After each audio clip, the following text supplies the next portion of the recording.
모바일로 영상 시청 시 데이터 요금제에 따라 통화료가 발생할 수 있으므로 와이파이가 되는 환경에서 동영상을 시청하시길 바랍니다.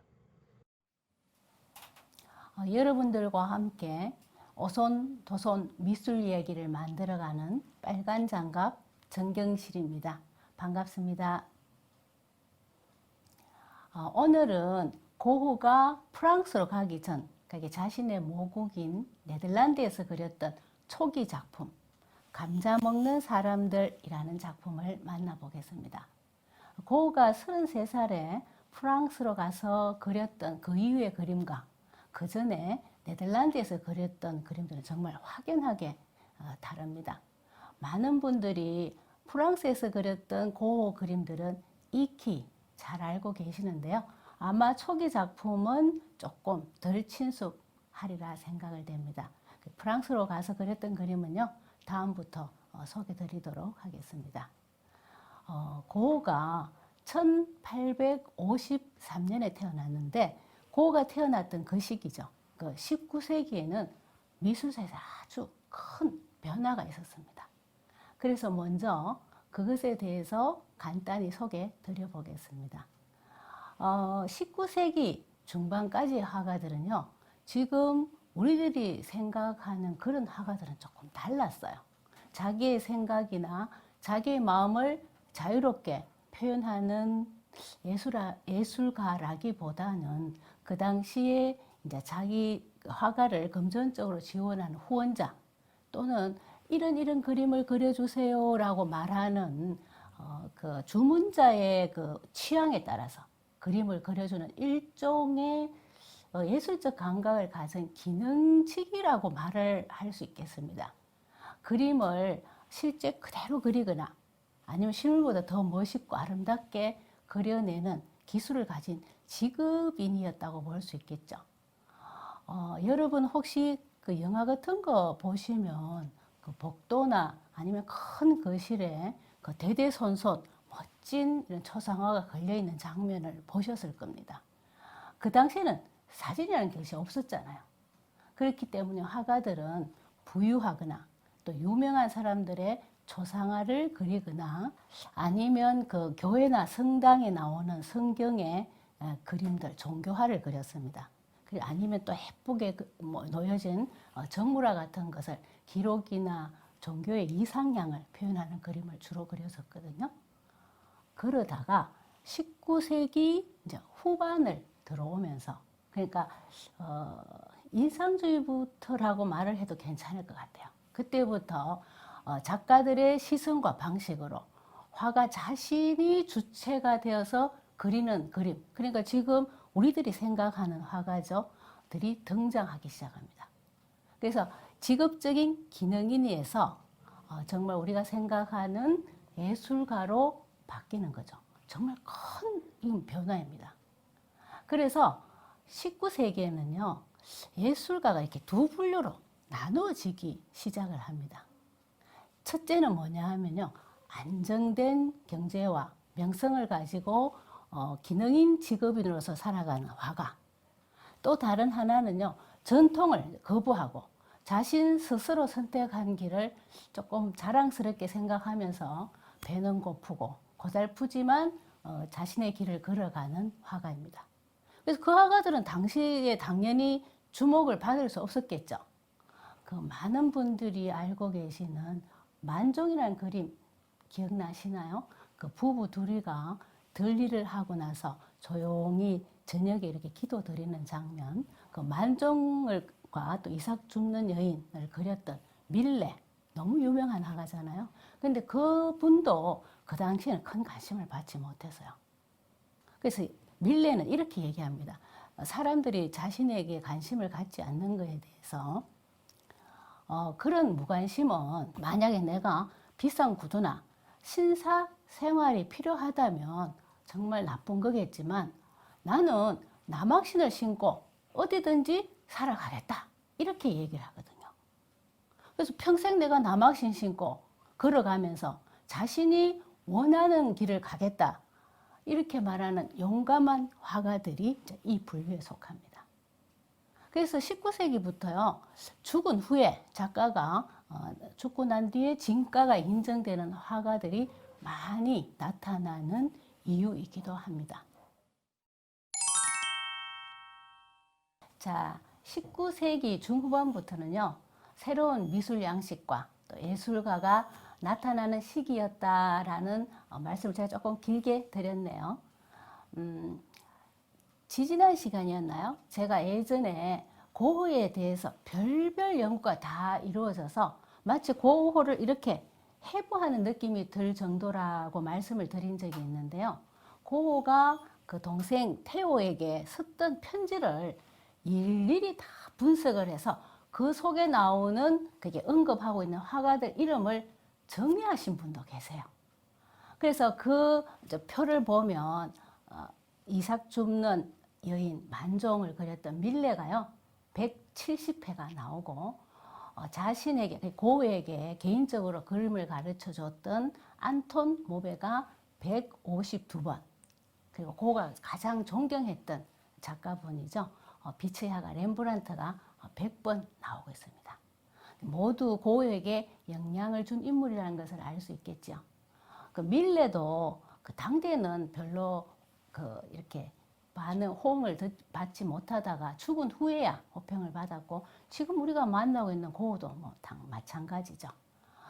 이런 시대적인 흐름 속에서 1853년 19세기 중반에 고흐가 태어났습니다.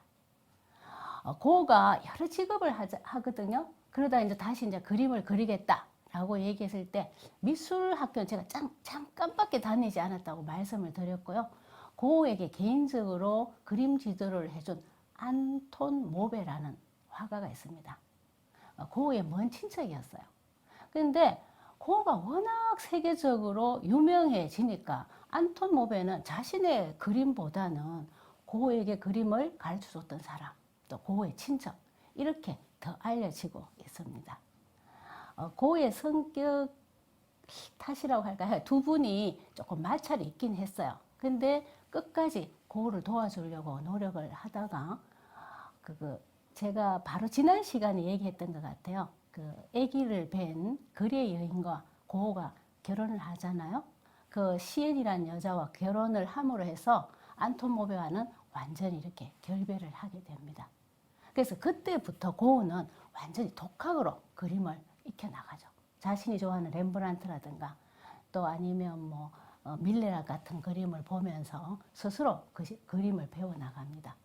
이 점이 어떻게 보면 고흐다운 그림, 고흐만의 그림을 그리게 할 수 있는 정말 기초와 바탕이 되었다라고 보는 분들도 많이 계시죠. 고흐의 초창기 작품 특징은요, 어두운 색채와 어려운 환경에 있는 사람들을 주제로 많이 그렸다는 겁니다.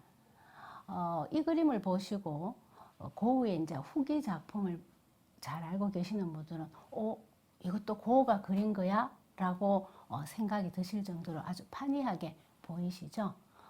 이 그림은 감자로 한 끼를 때우는 가난한 농민의 모습을 그리고 있습니다.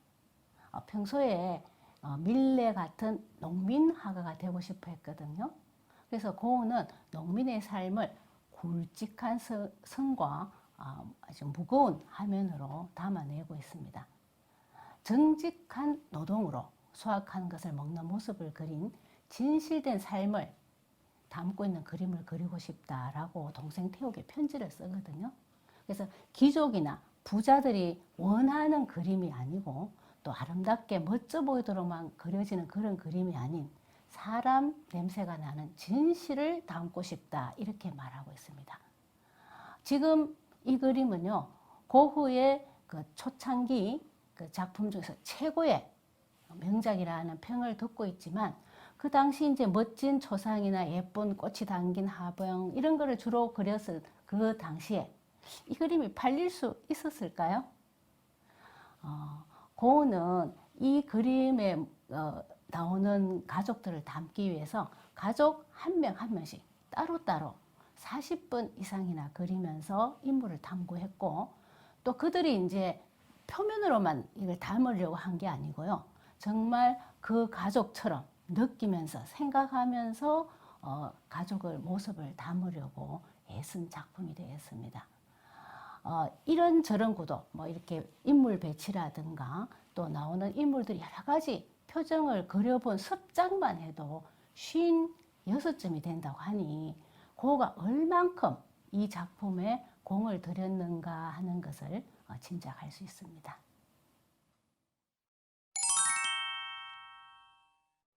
자, 그림을 한번 자세히 보도록 하겠습니다. 힘든 노동을 마친 가족이 어두운 석유 램프 불 밑에서 식사를 하고 있는 모습입니다. 얼굴들을 보니 퀭하고 또 낡은 머리수건과 모자를 쓰고 있고 옷차림도 남루하지만 그 화면 가운데서 그 따뜻한 김에서 나오는 김이 보이시나요? 이 김이 등을 돌리고 있는 아이의 얼굴에 반사돼서 흩어지고 있고요. 이 모락모락 피어나는 감자의 온기가 어두운 색조의 그림 전체를 따뜻하게 데우고 있는 듯합니다. 오른쪽을 한번 보시겠습니까? 오른쪽을 보시면 차를 따르고 있는 여인에게 감자를 이렇게 집어서 건네는 거친 손이 보이고요.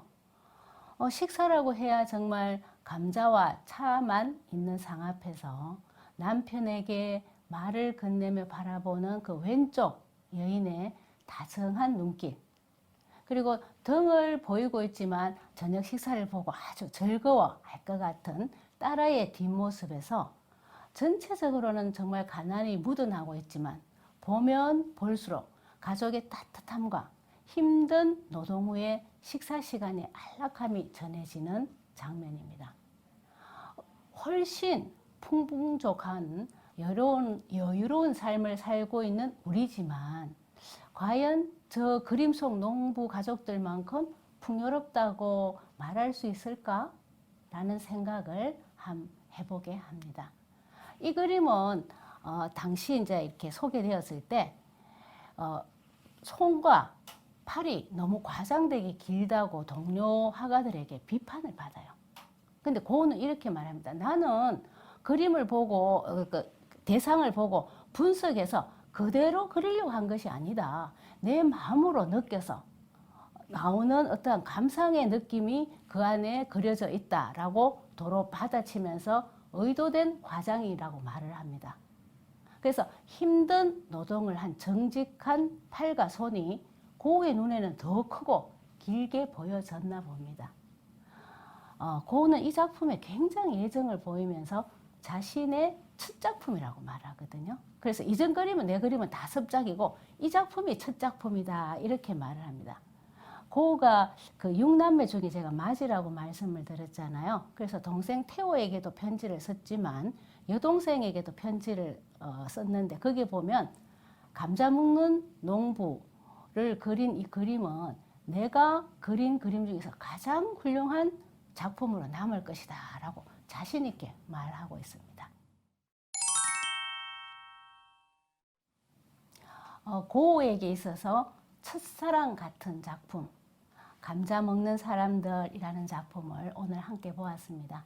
다음 시간에는 고우가 프랑스로 가서 그린 그림들을 만나보도록 하겠습니다.